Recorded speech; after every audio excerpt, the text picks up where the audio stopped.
Good morning students. आज हम 11th class का सिलेबस स्टार्ट करने जा रहे हैं, जिसमें आप first unit physical words and unit and measurement को स्टडी करोगे। इस यूनिट को पढ़ने से पहले स्टूडेंट्स हम सबसे पहले इस कंसेप्ट मैप के बारे में जानेंगे। सबसे पहले हम पढ़ेंगे science, what is science, and science are divided into three parts, that first is physics, chemistry and biology, and after that parts of the physics: mechanics, optics, thermodynamics and electrodynamics. After that, scope of the physics, which will be divided into two parts: microscopic domain and macroscopic domain. Physics relation to the society and fundamental forces: gravitational force, electrostatic force, weak nuclear force and strong nuclear force. After that nature of laws. Nature of laws में आप लोग पढ़ोगे law of conservation of energy, law of conservation of charge, law of conservation of linear momentum and law of conservation of angular momentum. Yes student, what is science? Science क्या होता है? देखिए, a word of science which comes from the Latin word scientia, which means to know. जो ये word है science का, ये Latin भाषा से आया है साइंटिया, जिसका मतलब होता है टू नो, किसी चीज़ के बारे में जानना। It is called science. And definition की अगर बात करें तो it is the systematically knowledge which got human by observation, experimentation and verification, called science. ये एक आपका प्रणालीबद्ध नॉलेज या ज्ञान है जो मानव को प्राप्त हुआ ऑब्जर्वेशन, एक्सपेरिमेंटेशन एंड वेरिफिकेशन के द्वारा, is called science. Science can be divided in following categories, but in 11th and 12th you will study about three types of the science. The first we study biology. Biology क्या होता है? To study the living organism substance, means living organism substance के बारे में पढ़ना, जीवित पदार्थों के बारे में पढ़ना क्या कहलाता है? आपका बायोलॉजी कहलाता है। Second comes is chemistry. Chemistry क्या होता है? To study the acid, base, salts and chemical reactions, called chemistry. Means acid, base, salts and chemical reaction के बारे में स्टडी करना क्या कहलाता है स्टूडेंट्स? केमिस्ट्री कहलाता है। अब बात करते हैं हम आपका फिजिक्स का। फिजिक्स क्या होता है? To study the nature and natural phenomena, called physics.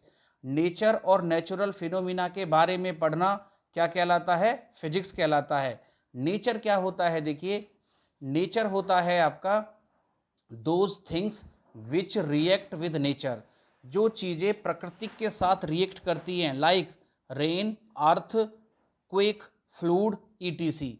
और सेकंड है आपका natural phenomena, those things which react with human body, जो चीज़ें मानव बॉडी के साथ रिएक्ट करती हैं, that is called natural phenomena. It means आपका sleep, talk, eat, eye blink is an example of the natural phenomena. So we can say that to study the nature and natural phenomena is called physics. अब students हम पढ़ेंगे types of the physics के बारे में। First आता है आपका mechanics. Mechanics क्या होता है? To study the rigid body and deformable body of the system of particle, called mechanics. It means rigid body और डिफॉर्मेबल बॉडी, सिस्टम के पार्टिकल के बारे में पढ़ना क्या कहलाता है? आपका मैकेनिक्स कहलाता है। अगर रिजिड बॉडी की हम बात करें, rigid body is a solid body which shape and size can not be change by the external force, is called rigid body. And deformable body क्या होता है students? A body when we applied the ends of the force, it will be stretched. After leaving that force, it will come on its initial position.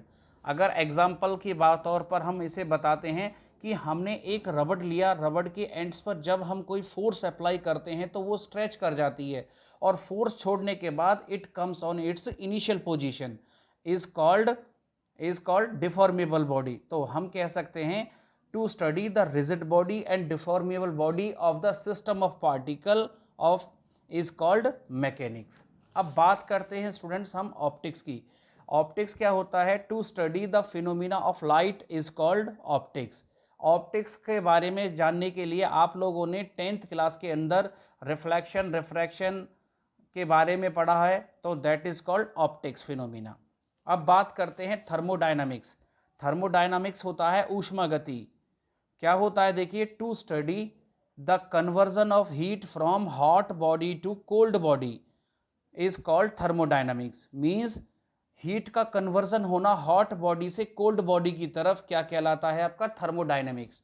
अगर हम इसमें example की बात करें तो जैसे कि हम एक गर्म ग्लास का दूध लेते हैं और उसको किसी बाउल पानी भरे बाउल में रखते हैं, एंड आफ्टर सम टाइम आप लोग क्या ऑब्जर्व करते हो कि दूध वो ठंडा हो जाता है और पानी आपका हॉट हो जाता है। That is called transformation of heat and this is called thermodynamics. And student next topic आता है आपका इलेक्ट्रोडायनामिक्स। इलेक्ट्रोडायनामिक्स में क्या होता है? देखिए, इलेक्ट्रिक बॉडी डील्स करती हैं इलेक्ट्रिक फिनोमिना के साथ में, या electric body deals with electric phenomena and magnetic phenomena deals with magnetic body. तो that is called electrodynamics. Electric phenomena electric body के साथ डील करता है। एन एग्जाम्पल फॉर दैट, एक वायर होती है जो क्या करती है? करंट को अपने अंदर फ्लो करती है। और अगर हम मैग्नेट की बात करें, आपका एक स्टील होता है या फिर आयरन होता है जो अट्रैक्ट करता है अपने पार्टिकल्स को, ओके, अपोजिट पार्टिकल को। तो that is phenomena, electric phenomena and magnetic phenomena. अब स्टूडेंट्स हम बात करते हैं scope of the physics. There are two scope of the physics. First है मैक्रोस्कोपिक डोमेन और सेकंड कम्स आता है आपका माइक्रोस्कोपिक डोमेन। मैक्रोस्कोपिक डोमेन में आप लोग क्या पढ़ते हो? This phenomena deals at terrestrial and astronomical scale is called macroscopic domain. यह जो फिनोमिना होता है टेरेस्ट्रियल एंड एस्ट्रोनॉमिकल आपका स्केल्स पर डील करता है। टेरेस्ट्रियल और astronomical that is belongs to space. और माइक्रोस्कोपिक डोमेन क्या होता है? This phenomena deals with atomic, molecular, nuclear is called microscopic domain. This phenomena deals करता है आपका एटम और मॉलिक्यूल और न्यूक्लियर पार्टिकल्स के फिनोमिना के बारे में, जिसे हम क्या बोलते हैं? Microscopic domain. नेक्स्ट होता है फिजिक्स रिलेशन टू सोसाइटी। तो देखिए स्टूडेंट्स, इसमें क्या होता है? Physics has a great impact on the society. Physics के ऊपर बहुत ही ज़्यादा इम्पैक्ट होता है, प्रभाव होता है किसका? सोसाइटी का एंड टेक्नोलॉजी का। Some time physics discover new technology and some time technology gives new physics, and both of things, दोनों तरह की चीज़ें benefit is taking the society. Society को बेनिफिट होता है। लाइक आपका एरोप्लेन, कम्युनिकेशन सिस्टम के लिए मोबाइल फ़ोन, ट्रांसपोर्ट के लिए आपका ट्रांसपोर्ट, एंड आपका जो बनाता है हमारी लाइफ को more comfortable. So we can say that the physics relation to the society has a great impact. Next आता है स्टूडेंट्स आपका फंडामेंटल फोर्सेस के बारे में। फंडामेंटल फोर्सेस क्या होता है? देयर आर फॉलोइंग फोर्सेस होते हैं। फर्स्ट होता है ग्रेविटेशनल फोर्स। ग्रेविटेशनल फोर्स क्या होता है? This force was discovered by the Newton. इस फोर्स के अकॉर्डिंग हमारे पास 2 पॉइंट मासेस है जो आपका डिस्टेंस r पे रखे हुए हैं। इस फोर्स के अकॉर्डिंग आपका क्या होता है?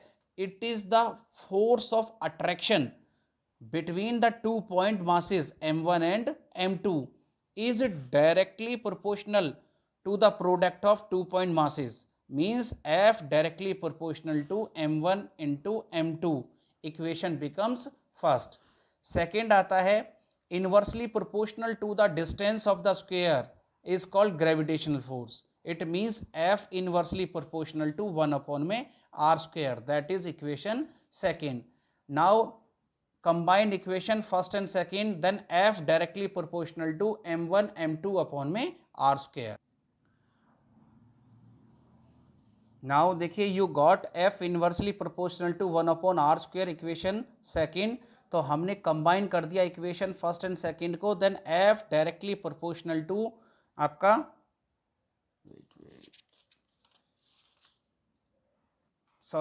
देखिए हमारे पास क्या था, जब हमने F directly proportional to m1 m2 upon में r स्क्वेयर किया था, तो डायरेक्टली प्रोपोर्शनल टू साइन को हटाने के लिए हमारे पास वैल्यू आती है g। तो g is called universal gravitational constant, जिसका वैल्यू होता है 6.67 इंटू 10 की पावर -11। तो यूनिट क्या होती है g का, यूनिट होता है F is equal to G m1 m2 upon में r square, then r square multiply by here F R square is equal to G m1 m2, then g is equal to F R square upon में m1 m2। तो force का unit होता है Newton, distance का unit होता है metre square, and mass into mass kilogram into kilogram, kilogram का square जब ऊपर गया तो माइनस में। तो डायमेंशन, स्टूडेंट डायमेंशन सीखने के लिए हम अभी फर्दर चैप्टर्स को स्टडी करेंगे, तब हम इसके डायमेंशनल फॉर्मूले के बारे में बताते हैं। अब आता है आपका इलेक्ट्रोस्टैटिक फोर्स। इलेक्ट्रोस्टैटिक फोर्स क्या होता है, देखिए हमारे पास 2 पॉइंट चार्जेस हैं Q1 और Q2 एट ए डिस्टेंस r पर। तो क्या होता है, देखिए electrostatic force, it was discovered by the Coulomb's law. According to this law, it is the force of attraction and repulsion between the 2 point charges is directly proportional to the product of 2 point charges. F directly proportional to Q1 and Q2 means फोर्सों का attraction और repulsion होता है 2 point charges के बीच में, सीधा directly to the product of 2 point charges, F directly Q1 into Q2। And inversely proportional to होता है distance of square between them, यानी F inversely proportional to 1 upon r square. Equation become second. Now equation first and second, then F directly proportional to Q1 Q2 upon में r square. Equation third, when we remove the directly proportional to sign, then F is equal to K Q1 Q2 upon में R square, where K is dielectric constant which having the value 1 by 4 pi epsilon naught। तो हमने इसकी जगह value रख दी F is equal to 1 by 4 pi epsilon naught Q1 Q2 upon में R square। This is called Coulomb's law। Next आता है students week nuclear force. This force was discovered during the study of beta decay particles। यानी इस force का research तब हुआ जब scientist लोग स्टडी कर रहे थे बीटा डिके पार्टिकल्स के बारे में। तो what is this force? It is the inter reaction between the two elementary particles like atom and ions और molecules. It is called weak nuclear force. यह इंटर रिएक्शन होता है दो एलिमेंट्री पार्टिकल्स के बीच का, जिसे हम क्या बोलते हैं? Week nuclear force. अब देखिए स्टूडेंट्स, अब बात आती है आपका स्ट्रॉन्ग न्यूक्लियर फोर्स की।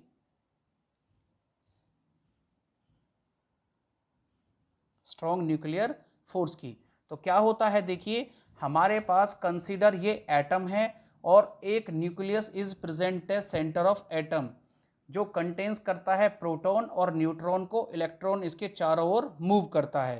तो स्टूडेंट्स क्या होता है strong nuclear force? It is that force which bind the proton and neutron inside